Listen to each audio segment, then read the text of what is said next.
Students कैसे हो? मेरे विचार से आप अपनी जगह पे अच्छे होंगे। Good morning, sweet good morning to all of you. आज हम द बॉल पोएम के स्टैंजा वाइज एक्सप्लेनेशन करेंगे। तो चलिए हम फर्स्ट स्टैंजा ले लेते हैं। सबसे पहले हम इसकी थोड़ी सी लिटरेरी डिवाइसेस के बारे में आपको ज्ञान करवाएंगे, जैसे कि पिछली पोएम में भी आपको बताया गया था। तो इसके अंदर जो पहली लिटरेरी डिवाइस है, पहली लिटरेरी डिवाइस का जो यूज हुआ है वो हुआ है एलिट्रेशन। अब एलिट्रेशन में क्या होता है? रेपिटेशन ऑफ कॉन्सोनेंट होती है। तो इसमें क्या कॉन्सोनेंट साउंड जो रिपीट हो रही है, आप देख रहे हैं इसके अंदर क्या हो रही है। जैसे इसके अंदर आप देख रहे हो,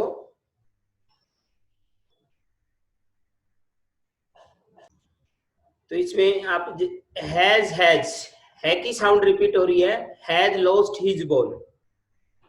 दूसरा इसके अंदर जो यूज हुआ है वो हुआ है एनाफोरा। एनाफोरा जो होता है, किसी लाइन की बिगिनिंग के अंदर यदि शब्दों का रेपिटेशन होता है हर लाइन के अंदर, फर्स्ट लाइन में वही शब्द रिपीट हो रहा है, दूसरी लाइन में वही शब्द रिपीट हो रहा है, तो वो एनाफोरा कहलाता है। और इसका उल्टा होता है एपीफोरा। तो एपीफोरा में क्या होता है कि लास्ट किसी लाइन के लास्ट में जो है वर्ड्स रिपीट होते हैं। तो इसके अंदर आप देखते हैं एनाफोरा का यूज हुआ है। जैसे देखिए व्हाट दोनों लाइन में रिपीट हुआ है, इसी तरह से मैरीली मैरीली। तो ये क्या है? लिटरेरी डिवाइस एनाफोरा का यूज माना जाता है। ठीक है।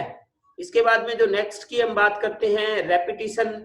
रेपिटेशन में भी हम देखते हैं, तो इसके अंदर रेपिटेशन का मतलब होता है कोई वर्ड बार बार स्टैंजा के अंदर रिपीट हो रहा है, तो इसके अंदर रेपिटेशन में भी आ जाता है। एक तो आपका व्हाट वर्ड रेपिटेशन में हो रहा है, एक आपका मैरिली शब्द रेपिटेशन में आ रहा है। बाकी आप और इसको देख लेना, कोई और भी शब्द हो सकता है, तो आप देख लेना कोई शब्द बार बार रिपीट हो रहा है तो वो रेपिटेशन का यूज माना जाता है। नेक्स्ट आ जाती है पर्सोनिफिकेशन।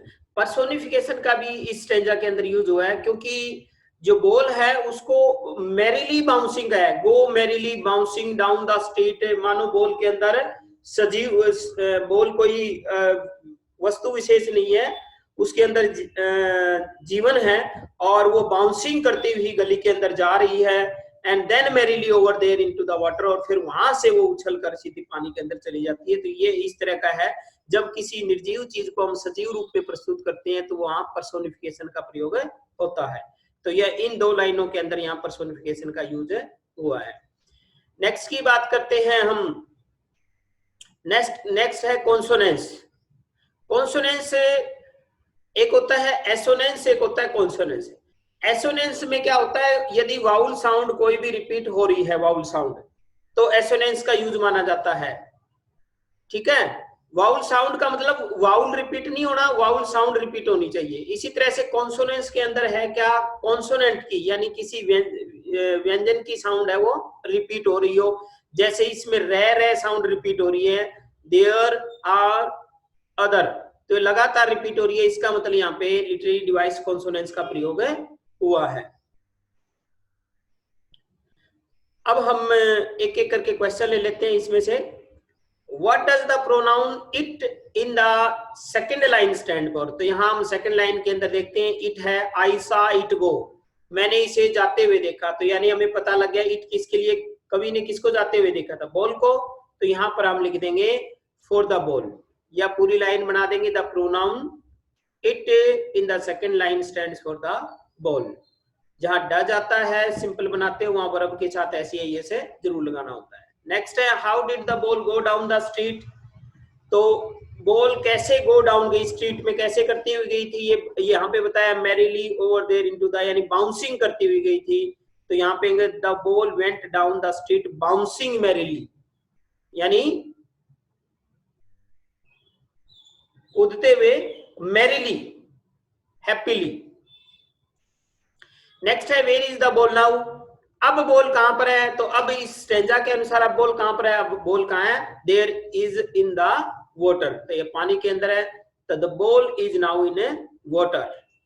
नेक्स्ट है what does the pronoun I refer to. तो आई आपको पता है यहाँ पे आया है I saw it go, तो तो आई यहाँ पे किसके लिए आया है, आई यहाँ पे पोएट के लिए आया है, तो यहाँ कर देंगे टू द पोएट, या the pronoun I refers to the poet.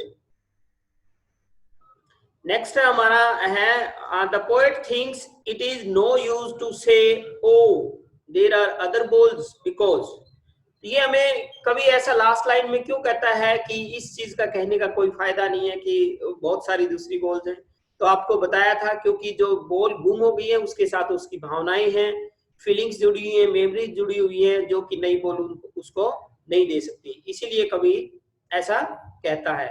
The boy wanted the same ball he had lost, और क्योंकि बच्चा वही बॉल चाहता है जो उसकी गुम हो गई थी, और ये भी जोड़ सकते हो because there are feelings and memories attached with the lost ball, तो इस तरह से आप बना सकते हैं। तो चलिए हम फिर नेक्स्ट स्टैंजा की ओर चलते हैं।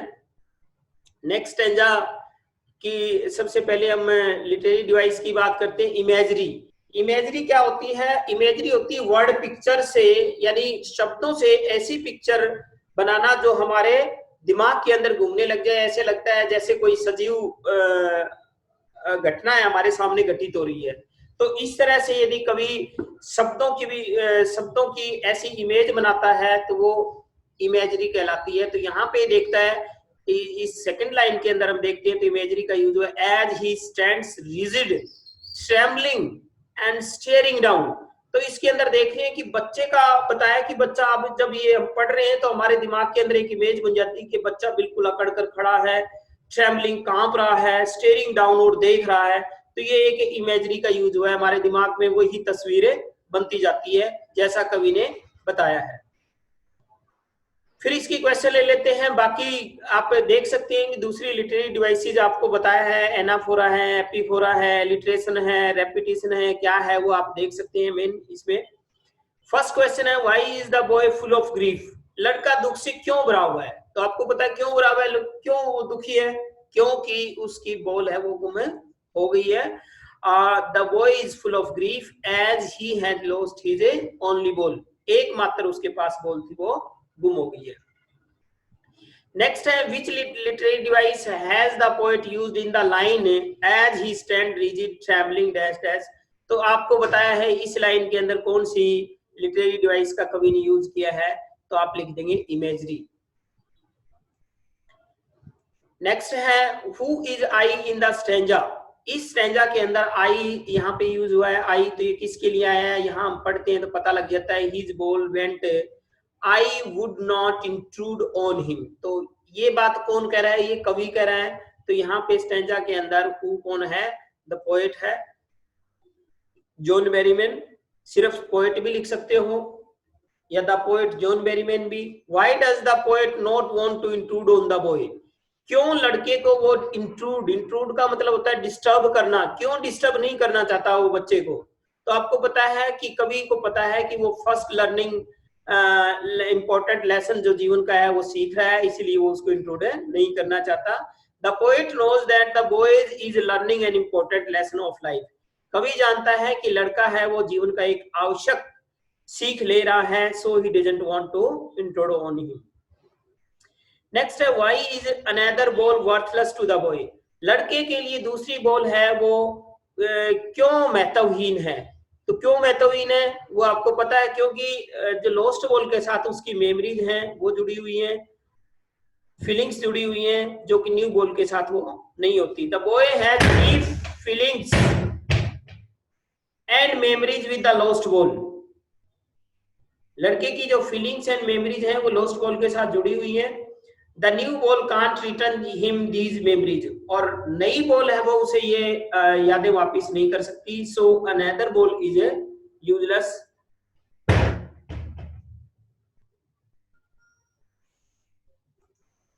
नेक्स्ट है find out the similar meaning of something of no use. Something of no use का मतलब कोई चीज बेकार होना, महत्वहीन होना, तो उसके लिए हमारे पास वर्ड आया सिमिलर वर्ड वर्थलेस।